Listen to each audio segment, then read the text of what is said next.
হচ্ছে গিয়ে মাশরাফি, আমি পাথরঘাটা উপজেলার সন্তান। তো বিষয় হচ্ছে গিয়ে আমার এইটুকু বলার যে আমরা চাইছি হচ্ছে গিয়ে আমার যাতে তোফাজ্জল ভাই, ঠিক আছে, উনি হচ্ছে গিয়া একজন মানে মানসিকভাবে লিগা খুব মানে মানসিক মানে রোগী একজন, ঠিক আছে। তো ওই হিসেবে লিগা তারে যেভাবে মারা হয়েছে, ঠিক আছে, এটার পক্ষে মানে ধরেন এটা নিয়ে আমাদের সবার মন কান্দে। তো আমার কথা হইতেছে গিয়া খুনি অর্থ খুনি, ঠিক আছে, খুনি মানে খুনি, খুনির সর্বোচ্চ শাস্তি লিখে ফাঁসি। তো তোফাজ্জল ভাইয়ের যে খুনি, তাদের প্রত্যেকের যেন সর্বোচ্চ শাস্তিটা হয়, ফাঁসি হয়, এই বিষয়ে আমরা মানববন্ধন করতেছি। তোফাজ্জল ভাইয়ের প্রত্যেক খুনিদের ফাঁসি।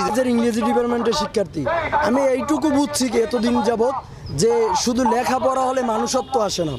কারণ বাংলাদেশে যে যত বড় অপরাধ করুক না কেন, খুন করুক, চুরি বাটপারি যাই করুক না কেন, আইন হাতে তুলে নেওয়া এটা কোনো মানুষ বিবেকের কাজ না। তো ঢাকা বিশ্ববিদ্যালয়ের যে কয়টা স্টুডেন্ট আইন হাতে তুলে নিয়েছে, তারা ভুল বুঝে হোক যে বুঝে হোক, তারা তো জানতো মানসিক ভারসাম্যহীন, তারপর আইন হাতে তুলে নিয়েছে কোন অধিকারে?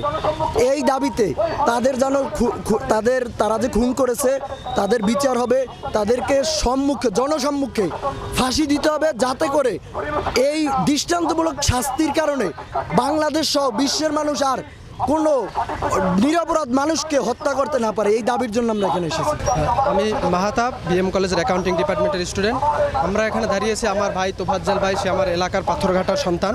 তাকে নির্মমভাবে মধ্যযুগীয় আচরণে হত্যা করা হয়েছে তাকে, এবং মানুষ কিভাবে এত উগ্র স্বভাবের হতে পারে এটা আমাদের জানা ছিল না, আমরা এটা বুঝি না।